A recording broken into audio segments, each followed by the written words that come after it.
10 perilaku buruk yang bikin lo susah kaya. Kata siapa sih? Orang-orang kaya di luaran sana itu sebenarnya bisa beli barang-barang ataupun apapun yang mereka mau. Padahal sebenarnya mereka itu punya cara tersendiri buat menghitung dan memutuskan membeli sesuatu berdasarkan kebutuhan mereka. Gaya hidup pengeluaran mereka itu cenderung terstruktur dan malah lebih hemat. Bahkan mungkin nih, gaya pengeluaran kita selama hidup itu tuh ternyata selama ini malah lebih asal-asalan dibanding mereka. Sehingga sampai sekarang gak heran kalau kita masih ngerasa kok susah banget ya buat kaya. Nah, di video kali ini gue mau bahas apa aja sih kebiasaan-kebiasaan buruk yang masih sering kita lakukan sehingga kita sampai sekarang masih stuck, masih bingung buat menjadi kaya raya. Tonton videonya sampai habis biar lo bisa dapetin keseluruhan insight-nya. Kebiasaan yang pertama adalah kita masih sering ngelakuin yang namanya undercaving atau nggak maksimal dalam ngelakuin sesuatu. Nah, salah satu hal yang paling sering kita lakuin dalam masalah pekerjaan adalah ini, undercaving. Dimana di luaran sana pasti banyak teman-teman yang ngerasa udah puas dalam pekerjaannya sekarang, sehingga ngerasa nih buat nggak perlu lagi ngelakuin sesuatu yang malah bisa mengembangkan atau menambah income kita. Kebanyakan dari kita tuh malah stuck dan ngerasa udah nyaman di tempat kerja kita sekarang, dan malah ngerasa nggak perlu lagi nih buat nambah income atau nyari side hustle. Ada di zona nyaman itu emang enak banget, tapi kalau udah terjebak di sana itu bisa bahaya banget. Orang-orang kaya di luaran sana tuh dalam membangun kekayaan, dia selalu merhatiin waktu. Mereka nggak mau kalau waktu yang tersisa setelah mereka bekerja itu kosong dan berlalu gitu aja. Makanya mereka memanfaatkan waktu itu buat mencari tambahan income, mengembangkan skill yang mereka punya supaya mereka bisa menabung dan mengembangkan uang lebih banyak. Sehingga yang udah pasti potensi mereka memiliki kekayaan itu akan lebih dekat gitu dibanding orang-orang yang terjebak di zona nyaman. Bahkan gak sedikit pun pernah terpikir buat ngelihat seberharga itu waktu yang mereka punya sekarang. Nah, dari sini kita bisa berkaca nih, apakah kita masih menjadi orang yang kayak gitu? Mentang-mentang punya kerjaan, udah ada gaji per bulan, setiap pulang kerja langsung nongkrong, main game, atau nyari hiburan. Kalau masih stuck dan nyaman di zona ini ya bisa gua pastiin ke depan potensi lo untuk menuju kekayaan itu bakal susah gitu. Jadi mulai rubah kebiasaan ini buat selalu merhatiin waktu itu sebagai aset yang berharga buat membantu kita menjadi kaya. Jadi jangan sia-siakan waktu yang ada. Kebiasaan buruk yang kedua adalah terlalu multitasking atau ngerjain beberapa hal dalam satu waktu. Menurut salah satu penelitian yang dilakuin oleh University of Utah, itu bilang bahwa 90% orang itu nggak akan berhasil kalau multitasking. Padahal orang yang ngaku-ngaku bisa multitasking itu biasanya justru paling nggak bisa buat ngelakuin kegiatan itu sendiri. Ada sebuah penelitian lagi yang bilang bahwa kebanyakan orang yang multitasking itu justru susah buat memfilter informasi-informasi yang salah. Dan jadi nggak jago buat beralih ke satu tugas ke tugas yang lainnya. Nah, dari poin ini kita mulai berkaca kalau di sini masih ada nih teman-teman yang seneng banget ngelakuin beberapa hal dalam satu waktu. Misal, ngerjain pekerjaan kalian deh. Itu mulai sekarang stop buat sambil ini itu. Kerja sambil main HP kayak sambil ngapain kayak. Karena lo harus bantu diri lo tuh buat terbiasa untuk fokus 100%. Sebenarnya dengan ngelakuin ini tuh dampaknya bisa luas banget. Contohnya ya tadi, karena lo udah terlatih buat fokus dalam satu pekerjaan, ya otomatis lo tuh bakal mudah memfilter informasi-informasi yang salah dan informasi-informasi yang benar. Dampaknya lo bisa ngasih keputusan yang terbaik dalam ngelakuin sesuatu ke depan, entah itu persoalan bisnis, finansial, atau pekerjaan.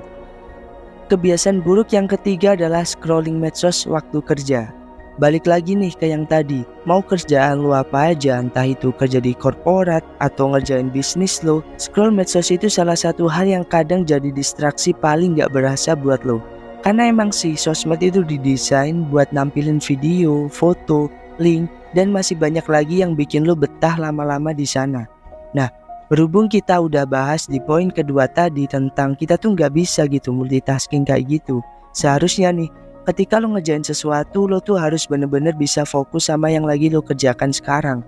Bayangin deh, misal lo ada suatu masalah di kerjaan yang pengen lo selesain, tapi karena distraksi HP yang bikin lo akhirnya scroll medsos, lo jadi menyita waktu 1 jam. Yang seharusnya waktu itu bisa lo pakai secara efisien buat nyelesain masalah yang lo punya gitu. Jadi kebiasaan kayak gini tuh harusnya lo kasih jadwal sendiri. Misal lo berkomitmen pada diri sendiri buat gak main HP atau scroll medsos sebelum pekerjaan-pekerjaan lo kelar. Dengan melatih kefokusan ini secara konsisten, percaya deh lo bakal ngerasain dampak yang positif banget tentang menghargai waktu. Kebiasaan buruk yang keempat adalah membandingkan diri sendiri dengan orang lain. Masalah kayak gini emang gak pernah ada habisnya sih. Gue juga masih sering ngerasain hal yang sama. Dan kadang juga buat switch buat kita gak lagi mikirin dan bandingin hidup kita sama orang lain itu juga susah gitu. Apalagi nih di zaman modern sekarang, terutama dengan hadirnya medsos gitu ya. Jujur itu bikin kita riskan banget ngelihat konten-konten pamer ini itu dari influencer atau bahkan teman kita sendiri. Dan kita selalu bakal ngerasa tertinggal. Merasa kok gua udah kerja sekian tahun gak bisa kayak mereka ya. Kok mereka udah nikah, kok mereka udah punya rumah. Dan masih banyak perbandingan hidup lain yang ganggu banget sama keseharian hidup lo. Nah, tapi teman-teman gua mau berbagi quotes pamungkas yang sering gua jadiin acuan nih. Ada yang pernah bilang kayak gini. Semua orang punya tracknya masing-masing. Ada yang menjadi dokter di umur 25 tahun. Ada yang masih mulai kuliah di umur 25 tahun. Ada yang bangun usaha dan sukses di umur 30 tahun. Ada yang baru mulai bikin bisnis atau usaha di umur 30 tahun. Ada yang sukses di umur 40 tahun tapi mati di umur 50. Ada yang hidup miskin banget di umur 50 tahun tapi masih panjang umur sampai sekarang. Artinya tidak pernah ada kata terlambat selagi kita mau bertanggung jawab atas hidup kita gitu. Kalau lo males-malesan sekarang dan lo ngerasa kok hidup teman-teman lo lebih baik, ya jangan salahin orang lain karena pantas aja orang lo males-malesan gitu. Pantas banget buat dapetin hidup kayak gitu. Sedangkan buat lo yang ngerasa kerja terus, belajar terus menerus, ngumpulin duit buat kaya, ya selamat, quotes tadi berlaku buat lo. Mungkin belum kelihatan hasilnya, tapi nanti pasti akan ada waktunya lu menuai apa yang udah lu tabur gitu.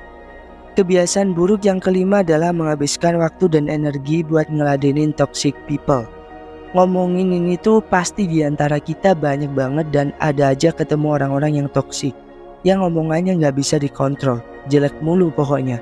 Dan anehnya kita tuh masih aja kepancing sama orang-orang kayak gitu kan. Jadinya nih kita selain buang-buang waktu juga buang-buang energi buat ngeladenin orang-orang kayak gitu. Gimana sih bang contohnya? Buat lo yang sekarang lagi kerja, yang lagi merintis usaha, pasti lo pernah ngalamin dimana orang-orang di sekitar menyampaikan pendapatnya yang kadang tuh bukan pendapat. Ya emang kata-kata anjing aja yang bisa bikin lo down dan sakit hati gitu. Ada aja yang bilang dan komentar, kenapa sih lo bikin usaha kayak gini? Kenapa lo gak ngerjain ini aja? Kenapa lo gak ngelakuin ini aja? Kalau gua sih mending lo ngelakuin A, ngelakuin B. Pokoknya tuh banyak banget celotehan mereka yang kalau dibilang mereka nasihatin juga enggak gitu. Lebih ke mereka nyampain ego mereka aja yang kadang juga gak cocok sama kita. Bahkan kita juga gak minta buat dinasehatin atau dibilangin gitu. Bukannya sombong atau apa ya, karena menurut gua gak semua orang itu satu pemikiran dengan kita. Pasti tiap orang beda-beda. Dan kalau kita sampai salah buat nyampein pendapat atau malah lebih ke menyinggung, ya kan gak enak juga gitu. Nah, kalau lu masih suka ngeladenin orang yang modelannya kayak gini, mulai sekarang lu harus belajar buat stop gitu. Karena gak ada untungnya juga. Mending lu tetap berjalan sesuai tujuan yang pengen lu capai dan ngelakuin dan rasain semua prosesnya sendiri. Kebiasaan buruk yang keenam adalah terlalu banyak alasan. Mulai sekarang nih kalau lo mulai mau bikin sesuatu, entah itu bisnis, entah itu bikin usaha, entah itu baru mulai kerja sama orang, lakuin dari sekarang. Jangan banyak alasan, apalagi alasan gak masuk akal yang lo buat-buat sendiri gitu. Kayak misal lo mau bikin bisnis, tapi alasan gak punya modal, jadinya lo gak pernah ngelakuin itu. Cuma ada di pikiran doang akhirnya. Padahal nih kalau lo mau usaha di zaman sekarang tuh banyak banget ide bisnis tanpa modal yang bikin lo bisa dapetin uang. Misal jadi affiliate di TikTok. Lo gak perlu punya barang atau modal buat ngejalanin itu. Paling lo cuma butuh gadget dan kuota internet gitu. Banyak alasan ini akan selalu jadi hantu di pikiran kita. Kita terlalu takut sama pikiran kita sendiri buat ngejalanin hal-hal yang sebenarnya kita pengen. Padahal kalau lo ngerjain hal itu seringkali nih, apa yang ada di pikiran lo yang negatif itu gak sesuai sama kejadian di dunia nyata. yang malah lebih baik dan lebih positif gitu. Jadi mulai sekarang lo bisa hindari kebiasaan ini. Kebiasaan buruk yang ketujuh adalah terlalu perfeksionis. Ini berkaitan banget sama yang namanya time management ya. Gak jarang kalau kita terlalu perfeksionis tuh kita malah jadinya buang-buang waktu buat ngejain hal-hal yang sebenarnya udah cukup gitu. Tapi lu ngerasa kurang terus, akhirnya waktu lu terbuang sia-sia buat menuruti ego lu itu. Hal-hal kayak gini harus mulai segera kita kurangi. Lagian semua orang itu nggak peduli gitu sama ego lu yang perfeksionis itu. Kita itu lagi bicarain gimana caranya apa yang lu lakuin, apa yang lu kerjain itu selesai dengan waktu yang efektif. Dan nggak buang-buang waktu cuma karena lu ngerasa nggak pernah cukup gitu. Jadi mulai saat ini penting banget buat kita mulai menyadari hal-hal kayak gini sebelum akhirnya benar-benar terlambat terjebak di siklus yang nggak sehat ini. Kebiasaan buruk yang kedelapan adalah menyalahkan keadaan. Banyak banget lah alasannya, entah itu dari yang bilang gak punya modal, gak punya relasi atau koneksi, atau bahkan ya sebenarnya males aja buat mikir bikin usaha. Maunya terima jadi aja. Nah gua paham sih bahwa sebenarnya ngeluh itu wajar juga gitu, karena ya emang manusia. Tapi kalau kita ngeluh mulu nih, yang ada kita akan stuck dan gak berkembang dalam hal apapun. Akhirnya ya income kita ya segitu-gitu aja. Hari-hari nyalahin keadaan, nyalahin pemerintah, nyalahin orang-orang sekitar, dan masih banyak lagi. Lain cerita sama orang-orang kaya yang selalu nanemin yang namanya growth mindset, dimana mereka lebih mentingin buat nyari solusi, gunain waktunya sebaik mungkin buat bikin masalah-masalahnya selesai. Kebiasaan buruk yang kesembilan adalah masalah pergaulan. Berapa banyak orang sukses di luar sana itu diawali dengan memperbaiki pergaulan. Karena nih, apa yang kita pikirkan, apa yang kita inginkan itu sebenarnya dipengaruhi sama 5 orang terdekat kita. Jadi misal kita senangnya bergaul sama orang-orang yang mikirin tentang masa depan, tentang bisnis, mau gak mau ya kita ikutan ke bawah buat ikutan belajar bisnis, ikutan belajar tentang masa depan. Tapi kalau kita bergaul sama orang yang hidupnya gitu-gitu aja, Mobile Legends tiap hari, ya hidup kita ya akan gitu-gitu aja, gak akan pernah bisa berubah.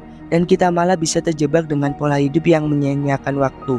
Jadi belajar buat mulai memperbaiki dan mencari orang-orang yang bisa bikin kita ikutan maju. Itu tuh penting banget buat bikin pola hidup kita jadi lebih berarti gitu. Kita jadi lebih produktif buat mikirin ke depan mau jadi apa, mau punya kekayaan seberapa. Itu karena pergaulan yang kita miliki dan kita pilih dari sekarang. Kebiasaan buruk yang ke-10 adalah jarang bangun pagi.